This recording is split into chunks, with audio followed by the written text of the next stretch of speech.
Everyone wants to start the next big thing, from the next Uber or Airbnb to some other form of killer app. But let me tell you, I want to do that too, but I just don't have ideas like that. I think of myself as an entrepreneur, but I am not the type of entrepreneur that has ideas that could change the world like Facebook or Google. In my line of business, which I've been doing for almost 20 years now, we look at a lot of boring businesses. And these are the types of businesses that make the owners a lot of money, but they're not flashy, and also they're probably not as much fun as working in Silicon Valley and playing ping pong or whatever on your break.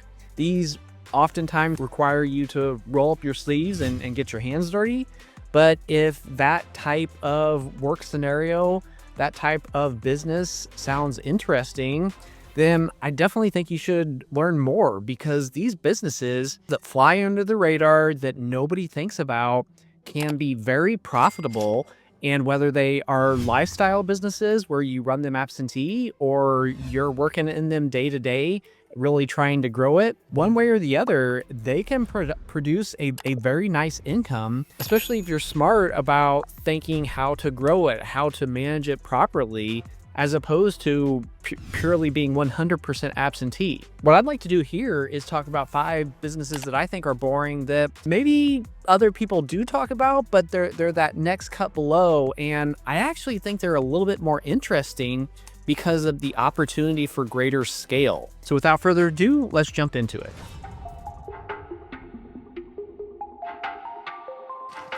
The first type of business I want to talk about is Handyman Services. I don't know about you if you own your own home or where you live, but I tell you, it's very hard to find handyman services. And oftentimes when I do connect with a handyman, they'll tell me, oh yeah, I'd love to do this project for you. I'll get to you in about 2 or 3 months. 2 or 3 months. That tells you something. Not only does it tell you they're busy, but it gives you a feel for how far out they're booking, how stable their revenue and income is. I work in businesses, or I see businesses where there's nowhere near a 2 to 3 week backlog like that. So that aspect of handyman services industry is very attractive, at least in my local market. Startup costs are relatively low. I do think that in this business, like almost every other business, it's going to be hard to find labor in order to fuel your growth. But the good news is that generally speaking, if folks are mechanically inclined, it's the type of job or task that can be taught, can be learned as well. So how would you scale handyman services? The easiest way to scale this type of business is to gradually grow into a larger type of essentially construction or remodeling business. Start with handyman, then maybe go to kitchen and bathroom models. There are a lot of businesses around that only do kitchen and bathroom models. From there, you can further expand, go into maybe specialty trades, plumbing, HVAC, et cetera, et cetera. So not trying to say that handyman services is perfectly scalable just because you can use the same 5 people on your team and grow revenues to a larger extent, but more so in terms of it's a natural jumping off point to add more services under your umbrella and therefore grow your customer base and revenues that way. The approach that I would want to take is to buy an existing handyman services business. Now, if that sounds appealing to you, I actually have launched a course on how to buy a business to help folks find not just handyman services businesses to buy, but really any business under the sun. So yes, 2 to 15,000 or whatever startup cost is pretty low, but wouldn't it be nicer to buy an existing business that's already generating $500,000, $600,000 in cash flow? To me it is, but as entrepreneurs, there's a lot of different types, and maybe you're the startup type, but if not, check out my course. I think you'd find it interesting.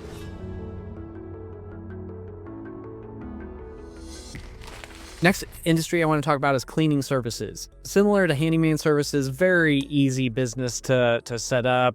Not glamorous at all. I mean, come on, we're going to be cleaning toilets. Is there any glamour in cleaning toilets? Absolutely not. But it is a needed service, and especially partly because people don't want to clean toilets. That's That's exactly why this type of business exists. Now, it's not to say that there isn't a lot of competition, because there is. Any industry with low barriers to entry is going to invite more participants. However, the argument that I might make is that a lot of these companies are going to be very small and not very sophisticated when it comes to scheduling, when it comes to marketing and advertising and whatnot. Again, not to say that it is easy, but there's an opening for folks that are a little bit more strategic about how they want to establish their business, how they want to run their business, how they want to market their business. The need to clean is never going to go away. I think that post-pandemic, people are more willing to pay for this type of service in their home, certainly in their business, because of the desire for greater work-life balance and whatnot. So for this reason and many others, I think cleaning services, yeah, it's boring, but it could be a very profitable business.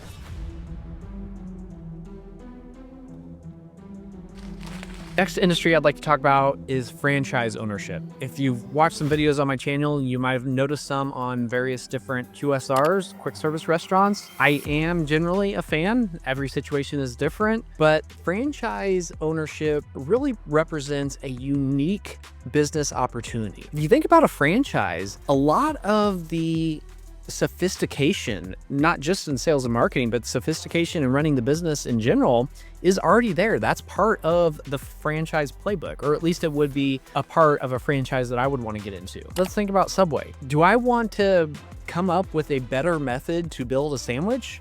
Or do I want to rely on the name recognition, all the recipes for sandwiches, all the celebrity endorsements and whatnot, and use all that brand equity in order to help myself make more money? Now, I'm not one to say that there's never a need for a new sandwich shop or whatever the franchise might be, but I think you can make a strong argument that many times franchises can be more successful than startups in similar industries. I think Subway is an interesting example, because if you only buy one unit, I do think you are going to struggle. I do not think it is going to provide a level of compensation that you would like. So there is that caveat, but that's not to say that you can't reach the level of success that you would like with only one unit in other franchises.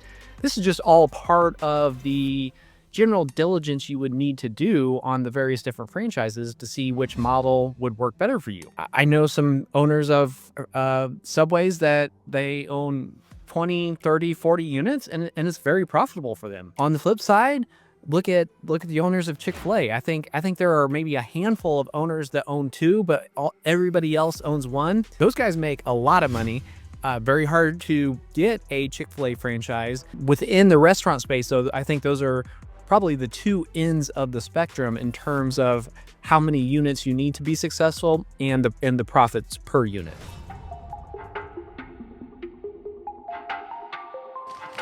Next business I would like to talk about is pest control. Well, I think that one reason people don't think this business is sexy is because it's dealing with bugs, of course. I think the other reason that people might not like this industry is because I'm sure we have all had folks going door to door trying to offer their services in terms of pest control. I don't think anybody loves it, but there's a reason why people continue to do it. It's because people sign up and the business is very safe. In this day and age, we got plenty of chemicals. We've got plenty of methods in order to keep the bugs away. However, people do value that service. So for that reason, it tends to be pretty stable. Now, why do I stick with my pest control service over somebody else? To be honest with you, it's just not worth changing. Our current service is good enough, and I just don't want to go through the hassle of using another service. That's why a lot of times people are, I don't want to say loyal, but at the very least, that's why people don't want to change, is because the perceived switching cost of changing from one pest control service to another is high. For that reason, this can be a very stable and very lucrative business.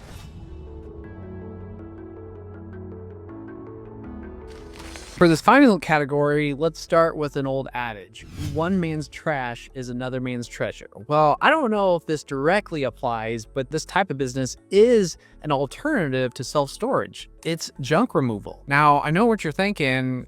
the self-storage, that stuff needs to be saved. Well, you talk to my wife and she would have a totally different viewpoint. I think a lot of stuff that people are storing could just as easily be tossed, and I think that's why junk removal is such an attractive business in this day and age. I really think to a certain degree that junk removal and self-storage could go hand in hand, because some folks are going to want to keep it, some folks are just want to get rid of it, and eventually those folks are going to get old and their kids are going to need to do something with it. So I guess with the aging population, maybe you can make an argument that junk removal is actually preferable to self-storage. Again, here, startup costs are relatively low. I don't think the goal would be to get big commercial accounts. I think it would be largely to get residential, an opportunity not only to do franchise, but if you don't go the franchise route, opportunity to be more sophisticated in your sales and marketing to get new customers and whatnot. Not sexy at all, but with the TV shows like Hoarders and all that, I think everyone can realize or appreciate that there is a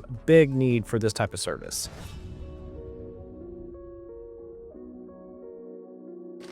So why is there all this talk recently about boring businesses? Well, I think part of it is because there is a trend where people are eschewing going into debt for college and instead going into debt to start their own business. Now, I think that's great, but what I think is even greater is whenever you potentially go into debt to buy a business. Now, I'm not saying go into so much debt where it puts severe strain on the business to the point where you can barely operate and are on the verge of bankruptcy. But thinking about the SBA program, it's got a very low default rate. That means that most people that buy businesses with an SBA loan are making it work. So which would you prefer? Having a dead-end job and still have all that debt from college? Or trying to buy a business and yes, having debt, but also being in control of the company and being able to control your destiny. It's part of the reason why I built the course is to help folks be able to buy that business, the link of which is below. But more importantly, I think people are realizing that the idea of working for one company for a long time, of being loyal to a company, is an outdated goal or mindset, I guess, because companies are not loyal to their employees. I mean, you just see it at every turn. And if people are committed to getting ahead and creating financial security, I think more and more people are realizing that they need to be the ones calling the shot. If they need to be in that position, I can't think of a better way to do that than buying a business. What do you think? I'd love to hear from you.